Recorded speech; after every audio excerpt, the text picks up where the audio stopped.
Hi everyone, Chantal Fernandez. Welcome back to my channel. Oh, I haven't been here for a while. I apologize. I can have a lot of excuses for it, but the reason is that I've been standing in my own way. I couldn't get out of the way of myself. So, I think that is just, well, I know that's the main reason. So I'm doing this video at night and I've been granted access to my daughter's room for a few minutes. She'll probably kick me out soon. So if you see that thing over there, the unicorn, he's like, yeah, he's gonna just watch over my shoulder to make sure that I don't talk a lot of nonsense. Right, so just a little bit of background about myself. I am the founder and owner of Mercy Over My Addiction, hence the YouTube name Mama, which is Mercy Over My Addiction. And we are an organization which strives to help addicts and alcoholics to overcome their addiction and to live full and purposeful lives. So, other than that, I'm also a tutor, I'm also a teacher, I'm also a mother, I'm also a lot of things. Right. Why these videos is that initially in August, I was asked to make a video for Women's Month to impart some spiritual tools to help people through the difficult period of COVID-19. And now we are in the second wave, which is really scary. One of my friends coined it so aptly when he said the numbers have become names. Not one of us has been unaffected by this virus, and especially now the second wave. And for that reason, I feel for me personally, the anxiety is even higher now, the fear is even higher now. And how do you deal with that? How do you cope with that? How do you not go out of your mind, worrying about who's it gonna affect next, who's it gonna take next, am I gonna lose loved ones, etc. So as per my original video, um, I had all these tools that I spoke about, and the videos which followed were videos that was specifically focused on one tool, right? And so next up for this video, I'm going to talk about prayer and meditation. And I knew I had to do this, and it just took me forever to do this. And one of the reasons why I say I've been standing in my own way and why I've taken so long to actually shoot another video is because, I can tell myself, I can tell you, it takes about 1 million shoots, and then it's wrong and wrong. Okay, no, maybe not 1 million, maybe just like 500,000. And I get so frustrated because I want it perfect, and so I have to do it over and over and over again. I get tired of myself when I make a mistake. I'm like, and my phone gets full, and then I have to delete things, and then it just becomes a schlep. But that's the excuse. The reason actually is that I am looking for perfection. I want to send out perfect material, and that is not possible. Nobody's perfect, and being perfect isn't actually something that is a good thing. It's actually just self-defeating. The moment I want to be perfect, I expect perfection from myself and others, and that is self-defeating, and it just ends up hurting you more. So I'm going to try and make this video without cutting or editing or anything. Not that I know how to edit, but restarting. And I'm asking you to bear with me, right? This is the fourth or the fifth time that I'm doing this specific video now. So, I want you to just bear with me, and when I make mistakes, or if I have to just pause a bit and think about what I need to say, then please just bear with me. I'm trying not to be perfect. So that's really funny. So, and just on perfection, I've come to learn that humility is actually that fine line where I don't think that I'm better than anyone or worse than anyone. No one is better than or worse than. And I think when we can get to a place of acknowledging that, then we have come close to humility. So like I said, prayer and meditation. the second wave is really scary, right? I don't know about you guys, but I mean, I'm even afraid to go and see family members. I'm even afraid to have anybody over. I don't go to the shops. Um, and it's just the numbers have become names, and there's a lot of fear going on because, like I said earlier on, you just don't know who's going to make it, who isn't going to make it, who's it going to affect next. um, and when I thought about prayer and meditation, I thought that is probably the most used tool, or the tool that I use the most, not perfectly, um, to pull myself towards myself, to become spiritually sane, and not just spiritually sane, but emotionally sane, just to get to a place of being still and knowing that God is in control. Now, I've heard over and over. I've seen on media over and over that 2020 has been such a sucky year. It's been terrible. It can just hit us in, and all of those things. And yeah, I get that. But on the other hand, I would like to propose maybe reframing this whole thing, because as far as I'm concerned, and as far as I can see this, and it doesn't mean that I am more enlightened than the rest, but I try and see 2020 as God's will, right? Um, there's a beautiful story that I listened to quite recently. It's not my own story, and I heard it listening to a talk a few weeks ago, and I'd like to share it with you guys. And the story is a Buddhist story about this old Chinese man, who lives on a piece of land that's owned by a lord, right? And is granted to live on that small piece of land. And whatever crops or whatever he has, he harvests, he's got to give a portion of those crops to the Lord in order to sort of to stay there.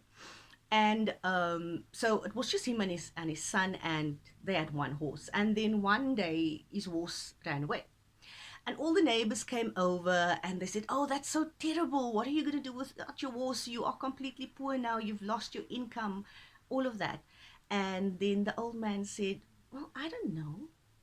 Maybe it is bad. Maybe it isn't." "But how can you say that? You've just lost your horse." It's like, "I don't know. Maybe it is. Maybe it isn't bad."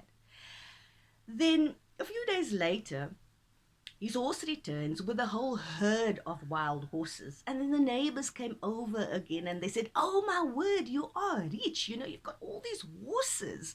And, now you can just expand and live in wealth and be okay." And the old man again just retorted, "Well, maybe it is good. Maybe it isn't. I don't know." Right? So, a couple of weeks down the line, his son is trying to break one of the horses and to tame him, and this horse throws him off his back, and the son is crippled. And the son can't do anything because now he's crippled. And the neighbors again come over and they say, "Oh my word, that's such a terrible thing that happened to you.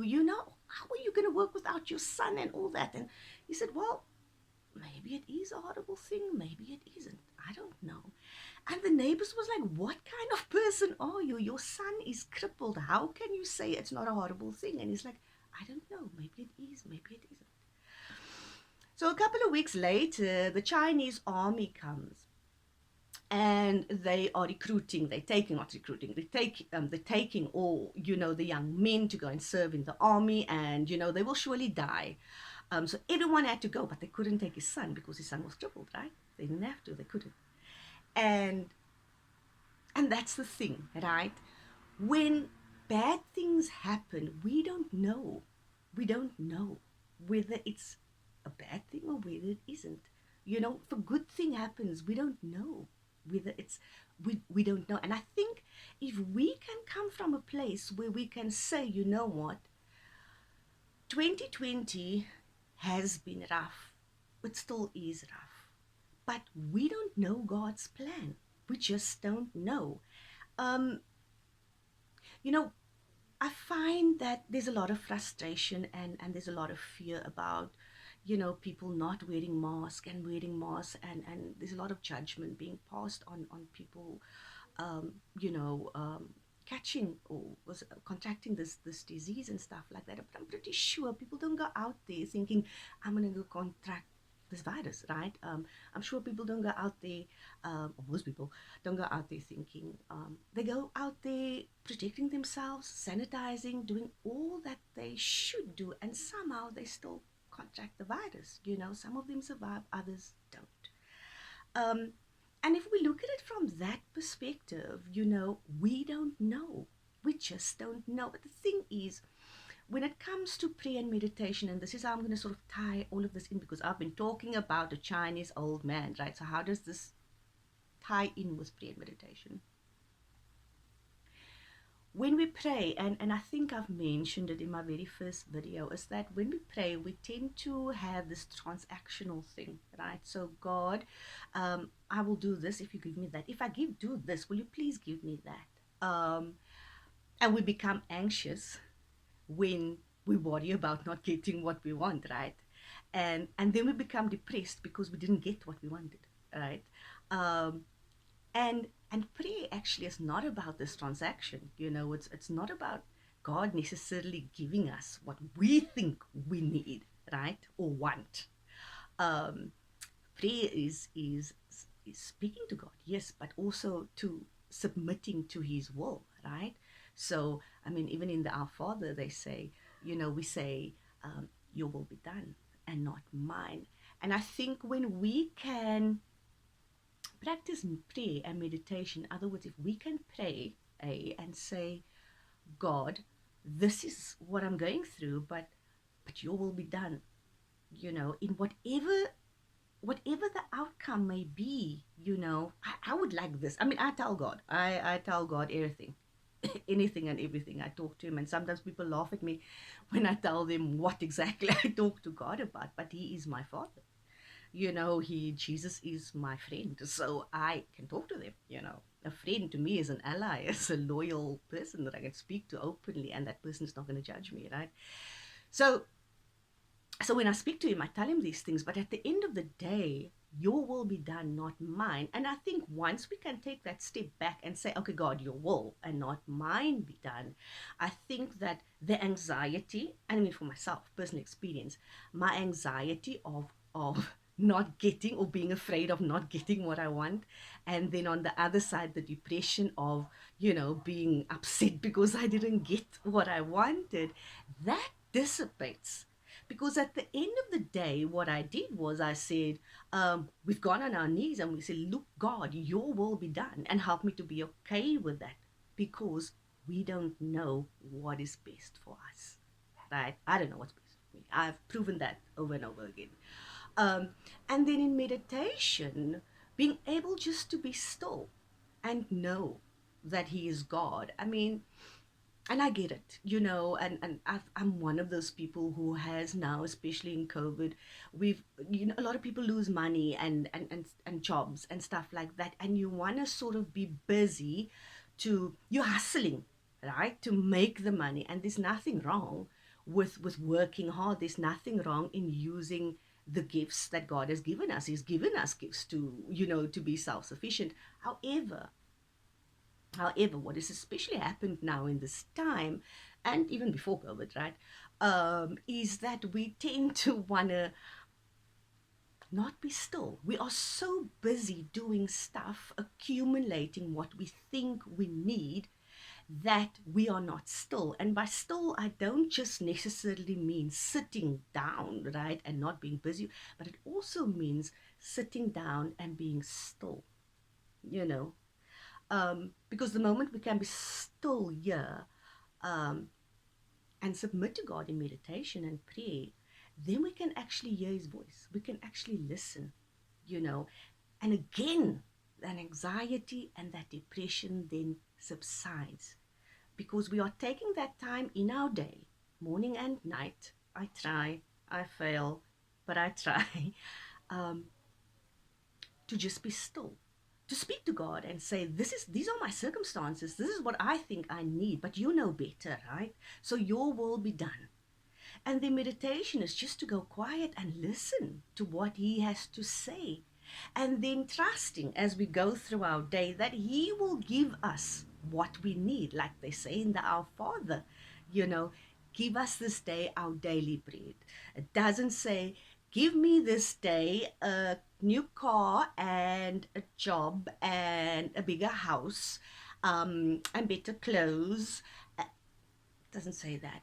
Give us this day our daily bread, and that's all we need, right? That's basically all we need. What we want and what we need are two completely different things. So I want to tie this together and say that the Chinese man, the old man, was quite wise in that when we think we know everything, or when we think we know, that's actually when we don't know. And so the best thing is for us to accept that I don't know. I don't know what God's plan is, but I'm going to humble myself in prayer and meditation and admit that and say, you know what, God, you my main guy, so I submit my will.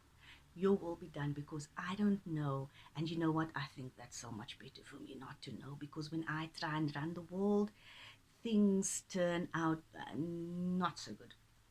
And and at the end of the day, what I've come to experience time and time again is that His will is always so much better than mine. Like, it always turns out way better than I would ever have imagined it, right? Um, and so that is faith.